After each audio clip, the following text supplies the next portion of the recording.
Hi friends, సింపుల్గా దొండకాయ fry ఎలా తయారు చేయాలో చూసేద్దాం. ముందుగా ప్యాన్ పెట్టుకొని కొద్దిగా ఆయిల్ వేసుకొని ఆయిల్ హీట్ అయినాక ఆవాలు, పచ్చిపప్పు, సాయిపప్పు, జీలకర్ర వేసుకొని అవి చిటపటలాడినాక ఆనియన్స్, పచ్చిమిర్చి, కొద్దిగా కరివేపాకు వేసుకొని 1 నిమిషం పాటు ఫ్రై చేసుకోవాలి.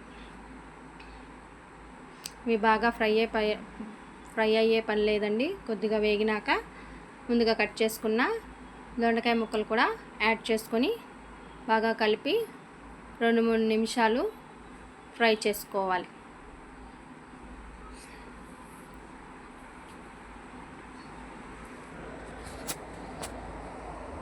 కొద్దిగా పసుపు యాడ్ చేసుకుందాం.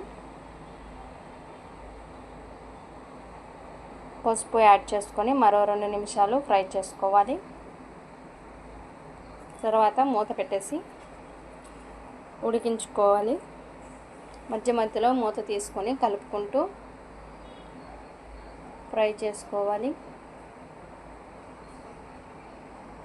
ఇలా మధ్య మధ్యలో కలుపుకోవటం వల్ల దొండకాయ ముక్కలని ఈక్వల్గా ఫ్రై అవుతాయండి. తర్వాత 4 వెల్లుల్లి రెమ్మలు దంచుకొని వేసుకొని కలుపుకొని ఫ్రై చేసుకోవాలి. దొండకాయలు వేగిపోయినాయండి. ఇప్పుడు రుచికి తగినంత సాల్ట్,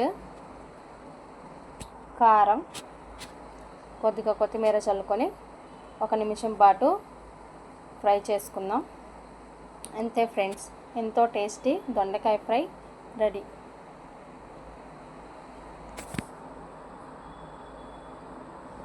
మీరు కూడా ట్రై చేసి ఎలా వచ్చిందో కామెంట్ చేయండి.